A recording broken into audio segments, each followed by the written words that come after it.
If we allow the giants to trample our future, then what remains of our dignity, declared Jean-Noel Barrot, his voice resonating with unwavering resolve. In early 2025, as the United States imposed a staggering 25% tariff on steel and aluminum to protect American manufacturing, a bold economic gambit aimed at preserving domestic jobs sparked an unforeseen counterattack from the heart of Europe. This dramatic policy not only sought to secure national interests, but also ignited a high-stakes battle that rippled across global markets. France, a country renowned for its rich culture and refined artistry, suddenly emerged as an unlikely challenger. Barrot's defiant proclamation set the stage for a confrontation that would soon captivate the world's attention. Questions abounded. Could a nation with such a storied past now redefine the rules of international trade? As industries braced for impact and supply chains faltered, the tension escalated rapidly, leaving many to wonder if this economic clash would ultimately reshape global alliances. The initial shock was palpable, yet beneath the surface of this fierce dispute lay the promise of a transformative shift, one that might eventually restore balance and foster a renewed spirit of cooperation. This marks the start of an epic journey. The imposition of the 25% tariff on steel and aluminum by the United States in early 2025 marked a seismic shift in the global economic landscape. Under President Trump's directive, the tariff was introduced to protect American manufacturing, preserve domestic jobs, and reduce the nation's reliance on international suppliers. On paper, the policy appeared to be a decisive step toward revitalizing a struggling industrial sector. However, its unintended consequences soon became apparent as long-standing supply chains were abruptly disrupted. The automotive industry, in particular, found itself reeling from the sudden spike in the cost of essential raw materials, setting off a chain reaction of operational and financial challenges that threatened to destabilize the market. American automakers and their suppliers were thrust into an immediate state of crisis. Factories that had long depended on the seamless flow of affordable steel and aluminum suddenly had to contend with soaring costs. Decision-makers were forced into a painful dilemma: absorb these increased expenses and suffer reduced profit margins, or transfer the burden to consumers by raising vehicle prices, an option that risked diminishing demand in an already competitive marketplace. As production schedules were thrown into disarray, the ripple effects quickly spread across the industry, touching not only domestic companies but also multinational corporations with significant U.S. operations. Executive boardrooms filled with heated debates and urgent strategy sessions as leaders scrambled to mitigate the fallout, trying to balance short-term financial pressures with long-term competitive viability. In stark contrast to the U.S. approach, France responded with remarkable speed and strategic acumen. French Foreign Minister Jean-Noel Barrot emerged as the face of a determined European counteroffensive. In a dramatic press conference, Barrot condemned the U.S. tariff as a direct threat to European economic sovereignty and announced that France, and by extension, the European Union, would not stand idly by while its industries were imperiled. Behind closed doors in Brussels, EU leaders convened to craft a coordinated response, one that would include the imposition of retaliatory tariffs on American goods. This bold move was designed not merely as a defensive measure, but as a clear statement of intent. The European community was prepared to assert its influence on the global stage and defend its economic interests at all costs. This coordinated European strategy quickly bore tangible consequences for the global automotive sector. European manufacturers such as Renault, Peugeot, and Citroën found themselves at the epicenter of the economic storm. With raw material costs surging, these companies were forced to re-examine every aspect of their production process. They faced a stark choice: either absorb the extra costs and risk eroding their profit margins, or pass these expenses on to consumers, potentially undermining the competitive pricing that had long been their hallmark. The decision was far from simple. For many, the prospect of increasing vehicle prices threatened to alienate a customer base that had grown accustomed to value and efficiency. Moreover, the disruption extended well beyond France's borders.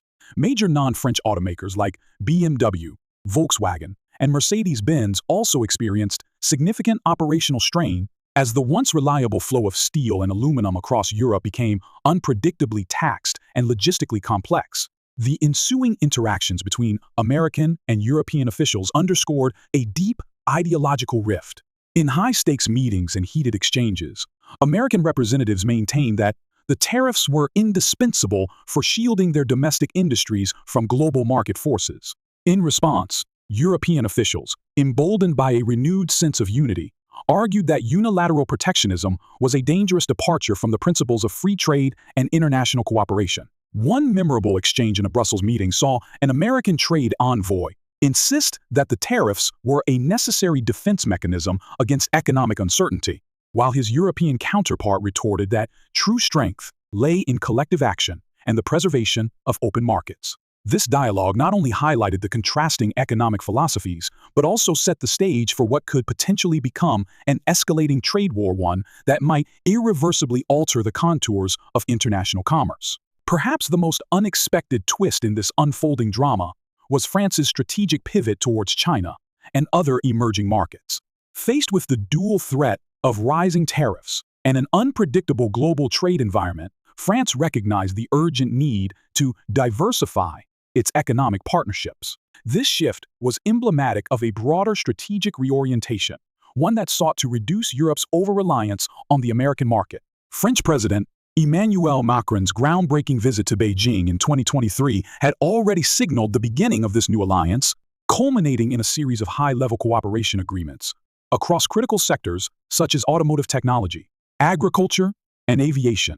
By deepening its economic ties with China, particularly in the realm of electric vehicle battery production, France not only aimed to secure access to cutting-edge technology, but also to establish a competitive foothold in an industry on the cusp of a major transformation. This strategic realignment brought about an unexpected confluence of geopolitical and economic interests. French automakers, including industry giants like Renault and Peugeot, began forging joint ventures with Chinese manufacturers. These partnerships were specifically aimed at harnessing advanced battery technology, which is indispensable in the rapidly evolving electric vehicle market. As global trends increasingly favor sustainable energy and technological innovation, France's pivot towards China represented both a short-term tactical response and a long-term strategic investment. It underscored the notion that in an era marked by rapid technological change and shifting economic alliances, clinging to traditional market dependencies could prove perilous. By contrast, diversifying trade relations and embracing new partnerships offered a pathway toward greater resilience and competitiveness in a volatile global market. The economic reverberations of these policy shifts were not confined solely to market statistics and boardroom forecasts. They translated into profound real-world impacts on workers and communities. In European factories, there was palpable anxiety as labor forces braced for potential restructuring, plant closures, or even relocations to regions with more favorable trade conditions. The threat of job losses loomed large, fueling public debate and political tension. Meanwhile, in the United States, rising production costs threatened to erode consumer confidence. As car prices climbed, many potential buyers found themselves reconsidering their purchasing decisions, a scenario that could precipitate a significant downturn in domestic auto sales. The cascading effects of this economic standoff reached into diverse sectors, including agriculture, technology, and energy, revealing the intricate and interconnected nature of modern global commerce.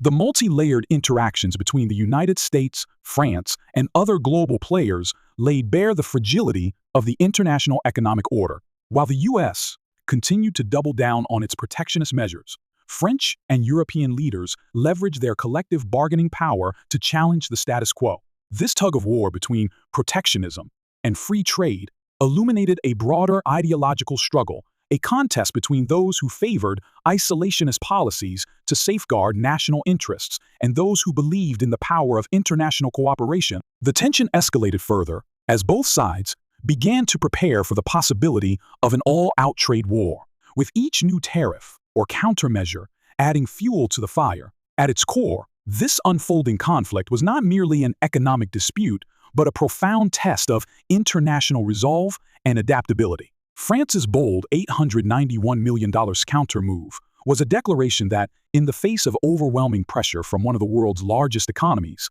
European nations would not back down. Instead, they would harness their collective strength, realign their strategic priorities, and forge new alliances that could counterbalance American influence. This recalibration of global power dynamics was emblematic of a new era in international relations, one in which traditional hierarchies were being questioned, and the very principles of global trade were up for negotiation. In conclusion, as the trade conflict continues to evolve, France's bold $891 million move stands as a powerful testament to resilience and strategic innovation. Despite the turmoil created by escalating tariffs and disrupted supply chains, France and its European allies have not backed down. Instead, they have forged a united front, reasserting their commitment to free trade and international cooperation. Their swift countermeasures, including retaliatory tariffs and a strategic pivot toward emerging markets such as China, underscore a willingness to reshape the global economic landscape in the face of American protectionism. This decisive action not only addresses the immediate crisis, but also sends a broader message. Even amid economic uncertainty and geopolitical strife, there is hope for a more balanced and collaborative future. While the repercussions of these moves continue to stir concern over the stability of transatlantic relations, they also ignite a vital conversation about the power of unity and the enduring spirit of human ingenuity. The stakes are high, and the path ahead remains uncertain, but the underlying commitment to dialogue and cooperation offers a glimmer of hope. We invite you to share your thoughts and insights on this unfolding saga. Please comment below and subscribe to our channel to stay updated on future developments. European Union (EU) has also felt the brunt of Trump's tariff policies, particularly on luxury goods, machinery, and agricultural products. As one of the largest economic blocs in the world, the EU has responded with tariffs of its own, hitting American goods like bourbon, Harley-Davidson motorcycles, and jeans. According to a 2025 study, European retaliatory tariffs on U.S. goods have cost the U.S. economy $3.4 billion in exports. These retaliatory measures have created volatility in the stock market. The EU's response to U.S. tariffs has led to decreased investor confidence, particularly in sectors tied to exports. The EU's technology sector, which exports high-value machinery to the U.S., has also been negatively affected. Moreover, investors in both the U.S. and Europe have faced uncertainty due to ongoing trade tensions. If you've ever bought an imported European car or enjoyed a bottle of fine wine or cheese from Europe, you may have already seen the impact of tariffs. The prices of these goods have gone up, and if the trade war escalates, you may see more European imports become unaffordable. For those who work in industries like tech or manufacturing that rely on European imports, rising production costs could mean fewer jobs or reduced wages. If you live in the U.S., higher costs of imported goods from Europe are likely to hit your pocketbook. Trump's tariffs have not been limited to China and the EU. Mexico and Canada have also been affected, particularly with regards to steel and aluminum imports. These tariffs have raised prices for goods manufactured in both countries, impacting industries that rely on North American trade. For instance, the auto industry, a significant contributor to the U.S. economy, has seen higher production costs due to the steel tariffs. The U.S. automotive industry, heavily reliant on imports from Mexico and Canada, has faced significant price hikes and supply chain disruptions. If you own a car or appliance that uses steel or aluminum, or if you rely on Canadian or Mexican imports, you felt the impact. These tariffs have driven up the cost of everyday items, and jobs in manufacturing sectors that rely on these goods have been threatened. In conclusion, while President Trump's tariffs may have been framed as a way to protect U.S. jobs and industries, the long-term impact has been mixed. For businesses and industries relying on global trade, tariffs have created both opportunities and challenges. For everyday consumers, the results are more straightforward higher prices for many goods and greater economic uncertainty. As we continue into 2025, the full extent of these policies will unfold. But one thing is clear: Trump's tariffs have reshaped the global economic landscape in ways that will affect everyone from farmers to tech enthusiasts. If you found this breakdown helpful, make sure to subscribe for more insights into how global economic policies impact our daily lives. And don't forget to like this video to help others understand these crucial issues. Thanks for watching.